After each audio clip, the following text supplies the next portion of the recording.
안녕하세요. 샘물결 우쌤입니다. 안녕하세요. 반갑습니다. 네, 반갑습니다. 오쌤, 네. 오늘은 어떤 책 소개하실 건가요?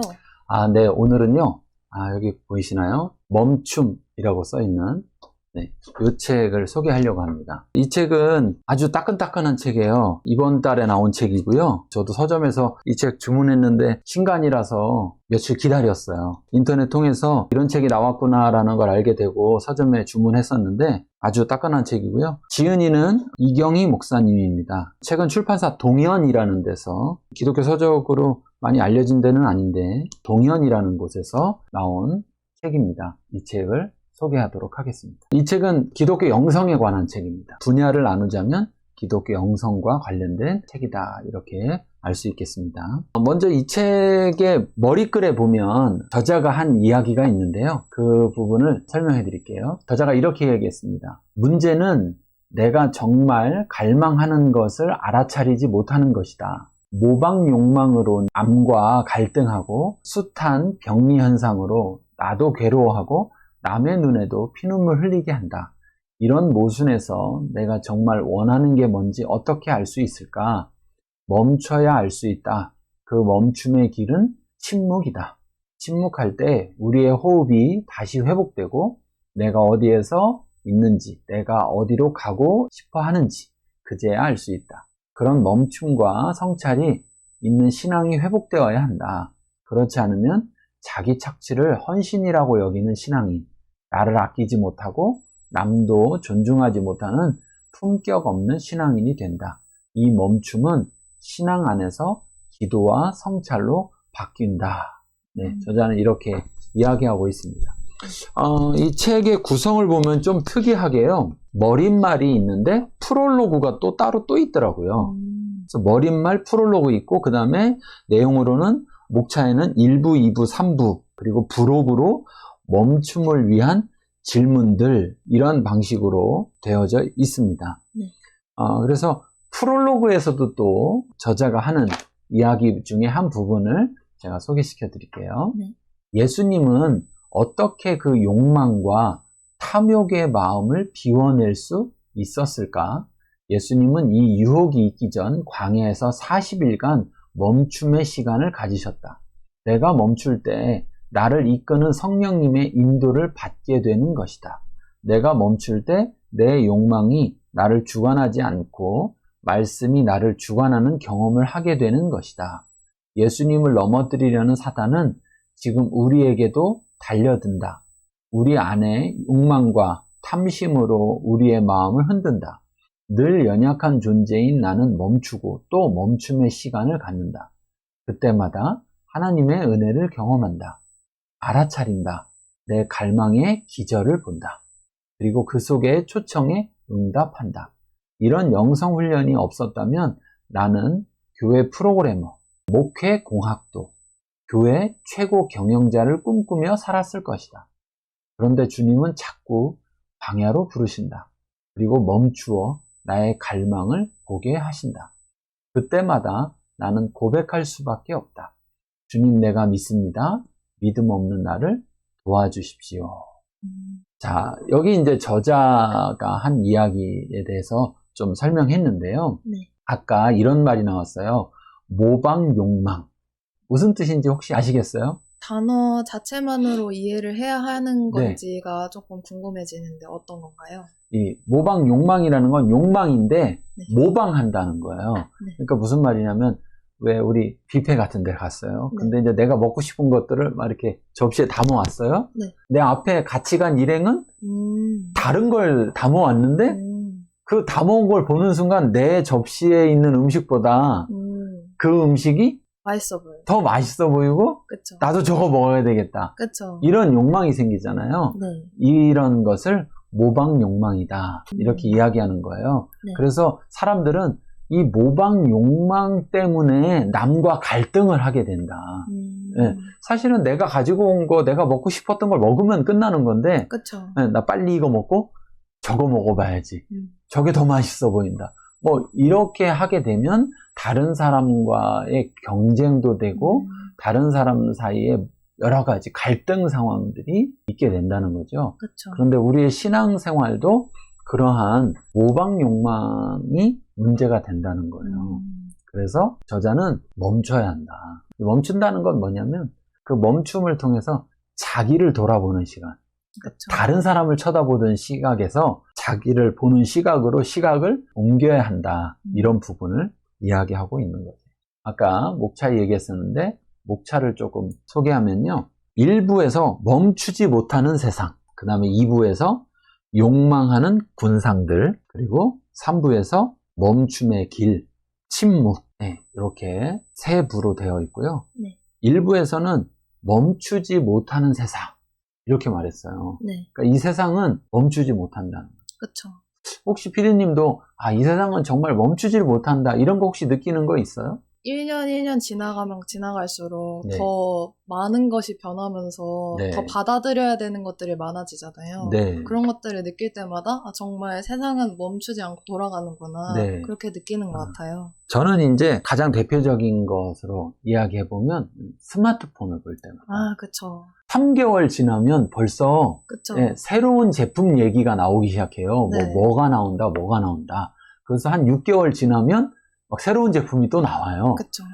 그러면서 기능이 점점.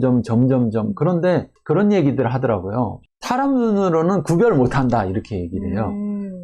좋아졌는데 그걸 사람 눈으로는 직접적으로 그렇게 인식하지는 못한다. 그쵸. 화소가 좋아졌는데 카메라가 좋아졌는데 그게 사람 눈으로는 실제적으로는 그렇게 인식하기는 어렵다. 네. 그럼 또 그걸 듣는 순간 아니 그런데 왜 더 좋은 걸 하지? 그러면서 더 자꾸 비용이 비싸지잖아요. 그쵸. 그러니까 더 좋다고 하는 말 때문에 내 것이 나쁘지 않은데도 불구하고 저게 더 좋다고 하는 말 때문에 욕망이 생기는 거예요. 그쵸. 그걸 갖고 싶게 되고 그러면 비싼 거니까 네. 돈이 더 필요하게 되고 그쵸. 막 난 돈이 없는데 갈등이 느껴지게 되고 네. 나는 가만히 좀 있으면 좋은데 나도 모르게 자꾸 움직여야 되는 그쵸.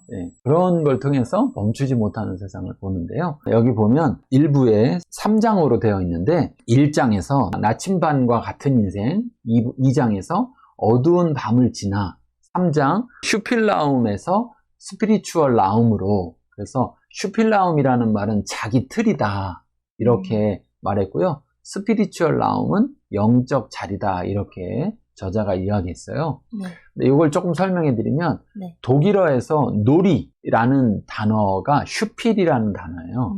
근데 이 단어는 공간이라는 단어 또는 장소라는 단어, 라움이라는 단어하고 합쳐서 이 독일어는 보면 두 단어를 묶어서 쓰는 단어가 굉장히 많잖아요. 네. 그렇게 해서 슈필 라움, 그러니까 내가 놀이할 수 있는 장소, 공간. 그래서 내 마음대로 할 수 있는, 놀 수 있는 최소한의 공간, 이것을 슈필라움이라고 하는데 사람들은 이런 공간을 갈구한다. 그쵸. 이렇게 이야기해요. 그런데 여기에서 스피리추얼 라움, 즉 내 마음껏 영적인 하나님을 만날 수 있는 최소한의 영적 공간이 있어야 된다. 그래서 자기가 노는 공간을 찾는 것에서 이제는 하나님을 만나는 공간을 찾는 것으로 좀 변해야 한다. 네. 이런 부분을 이야기합니다. 네. 그래서 자기 중심이냐 하나님 중심이냐. 그쵸. 자기 중심인 사람은 자꾸 슈필라움을 갈망하게 될 거고 네.